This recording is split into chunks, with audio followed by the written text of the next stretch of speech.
विदाई के वक्त सिमरन अपने पिता से लिपट कर खूब रोती है। बाबा, बाबा मुझे आपकी बहुत याद आएगी।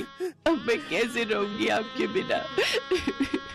बेटी, जब भी तेरा मन करे तो आ जाना, ये घर हमेशा तेरा ही रहेगा। जा बेटी, अब अपनी माँ से भी मिल ले। माँ, मुझे आपने जो भी प्यार दिया उसके लिए शुक्रिया। अब ज्यादा ड्रामे मत दिखाओ और अब जा यहाँ से। ये कहकर रमोला उसे धक्का देते है कि तभी उसका पति नैतिक उसे संभाल लेता है। क्या हुआ? तुम गिर कैसे गई? वो लहंगा पैर में अटक गया था, बस इसी वजह से। फिर सिमरन अपने मन में सोचती है, अच्छा हुआ माँ को धक्का देते हुए किसी ने नहीं देखा। मैं हमेशा माँ के प्यार के लिए तरसती रही, लेकिन उन्होंने मुझे कभी प्यार नहीं दिया। फिर सिमरन ब्याह कर घर आ जाती है। उसकी सास ने उसके स्वागत में गुलाब के फूल बिछाए होते हैं। साथ ही वो बड़े प्यार से उनकी आरती उतारती है और गिफ्ट में उसे सोने का हार देती है। ये ले मेरी प्यारी बहू, तेरा सगुन। बहू, अब से ये घर तेरा है और हम सब भी। तुझे कुछ भी चाहिए होगा या किसी काम में मदद चाहिए हो तो हमें कहना। अच्छा, अब तुम दोनों थक गए होंगे, थोड़ी देर आराम कर लो, बाकी की रस्में फिर करेंगे। शुक्रिया माँ जी। सिमरन नैतिक के साथ कमरे में चली जाती है और आराम करती है। फिर दिन के 1 बजे उसकी नींद खुलती है। ओह गॉड, कितनी देर हो गई। मेरी पहली रसोई की रस्म भी अभी बाकी थी। माँ जी तो बहुत गुस्सा करेंगी। सिमरन जल्दी से बाथरूम की तरफ जाती है, लेकिन बाथरूम से नहाकर निकल रहा नैतिक सिमरन से टकरा जाता है और सिमरन फिर गिरने वाली थी कि तभी वो उसे संभाल लेता है। इतने में उनके कमरे में सिमरन की सास कमला आ जाती है। अरे बच्चों, ये क्या कर रहे हो? कम से कम दरवाजा तो बंद कर लेते। माँ, ऐसा कुछ नहीं है, वो तो बस हम टकरा गए थे। कोई नहीं बच्चों, अभी तो तुम्हारे दिन है खेलने कूदने के। चलो अच्छा, अब तुम दोनों फ्रेश होकर नीचे आ जाओ, खाना लग गया है टेबल पर। माँ जी मुझे माफ कर दीजिए, मेरी आंखें नहीं खुली। कोई बात नहीं बेटी, मैं समझती हूँ, शादी की थकान होगी अभी शरीर में। अपनी सास की बात सुनकर सिमरन सोचती है, माँ जी ने तो मुझे बिल्कुल भी नहीं डांटा, लेकिन जब मैं अपने घर पर एक बार लेट उठी तो माँ ने क्या हाल कर दिया था मेरा। हे भगवान, सुबह के 9 बज गए और ये अभी तक सोई पड़ी है। इतने बजे तक सोती रहेगी? अरे घर के काम धाम नहीं करने क्या? तेरे पापा का टिफिन और घर की साफ सफाई कौन करेगा? चल अब उठ। माँ, मेरी तबीयत ठीक नहीं है और बुखार सा भी लग रहा है। तू ऐसे नहीं मानेगी। रमोला, बस भी करो। आखिर तुम कितना कठोर बनोगी मेरी बेटी के साथ। मैं जानता हूँ कि तुमने उसे जन्म नहीं दिया, लेकिन कभी तो उस पर झूठी ममता दिखा दिया करो। आप चुप रहिए जी। मैं जो कर रही हूँ इसकी भलाई के लिए कर रही हूँ। कल को ये ससुराल जाएगी, वहां बीमार होगी तो क्या वो इसका बहाना सुनेंगे? नहीं ना, अभी से इसे तैयार कर रही हूँ। ठीक है, लेकिन उस बेचारी के साथ जरा ठीक से पेश आया करो। आखिरकार वो हमारी इकलौती बेटी है। तभी नैतिक सिमरन से कहता है, सिमरन कहाँ खो गई? चलो तैयार हो जाओ। हाँ हाँ। कुछ देर बाद सिमरन तैयार होकर नीचे आ जाती है, जहां उसकी सास उसकी नजर उतारती है। थू थू थू थू, मेरी बहू को किसी की नजर ना लगे। मेरी प्यारी बहू, अब खाना खा ले। वो सब मिलकर खाना खाते हैं। फिर सिमरन प्लेट उठाने लगती है तो उसके हाथ से एक प्लेट नीचे गिर जाती है और टूट जाती है।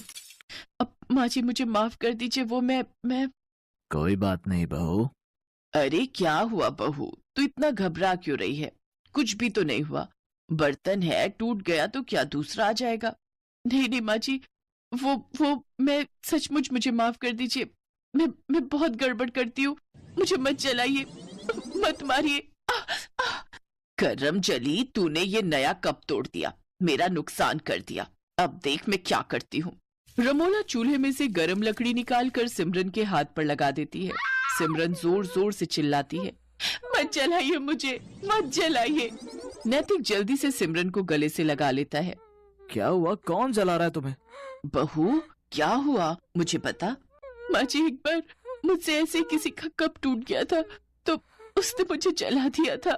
लेकिन हम तुझे ऐसी कोई सजा नहीं देंगे। तू मेरे पास आ और मेरे गले लग जा।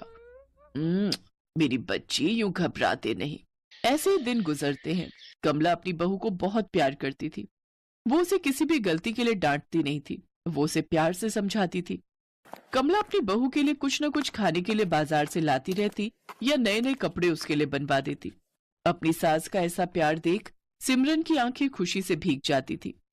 ऐसे ही एक रोज कमला सिमरन की पसंद का गाजर का हलवा बनाती है और उसे अपने हाथों से खिलाती है, तो सिमरन की आंखों से खुशी के आंसू बहने लगते हैं। ये देख कमला सिमरन से कहती है, बस बहू, बहुत हुआ। मैं जब भी तुझे ज्यादा प्यार देने की कोशिश करती हूँ तो तेरी आंखों से आंसू बहने लगते हैं। आखिर क्या बात है बेटी, अपनी माँ समान सास को नहीं बताएगी? माँ जी, आप तो बहुत अच्छी हो और मुझे बहुत प्यार करती हो, लेकिन तभी दरवाजे पर दूध वाला आता है। सिमरन को देखकर उसकी नजर उस पर फिसल जाती है और वो उसका हाथ पकड़ लेता है। छोड़ो, छोड़ो, मुझे छोड़ो।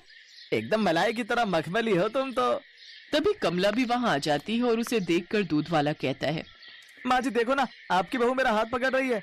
कमला जोरदार थप्पड़ उस दूध वाले को मारती है। नास पिटे, तू मेरी बहू पर इल्जाम लगाएगा, उसे छेड़ेगा, ये ले। कमला उसे मारकर वहां से भगा देती है। अपने ऊपर अपनी सास का भरोसा देखकर सिमरन रो पड़ती है और अपनी सास के गले लग जाती है। आप बहुत अच्छी हो माँ जी, आपने मुझ पर भरोसा किया, नहीं तो माँ तो। क्या माँ बहू, आप पूछ रही थी ना कि आपका ज्यादा प्यार पाकर मेरी आंखें नम क्यों हो जाती हैं? क्योंकि बचपन से लेकर आज तक मैं जिस प्यार के लिए तरसती रही, वो प्यार आपने मुझे दिया है। जब मैं 6 महीने की थी तभी मेरी माँ गुजर गई थी। तब बाबा दूसरी माँ लेकर आए ताकि वो मुझे माँ का प्यार दे सके, लेकिन उन्होंने कभी मुझे माँ का प्यार नहीं दिया। और अब वो प्यार मुझे आपसे मिला। जैसे आज दूध वाले ने हरकत की, ऐसे एक बार मेरे यहाँ के दूध वाले ने मेरे साथ की थी, लेकिन माँ ने उसे गलत ठहराने की जगह मुझे ही गलत समझा था।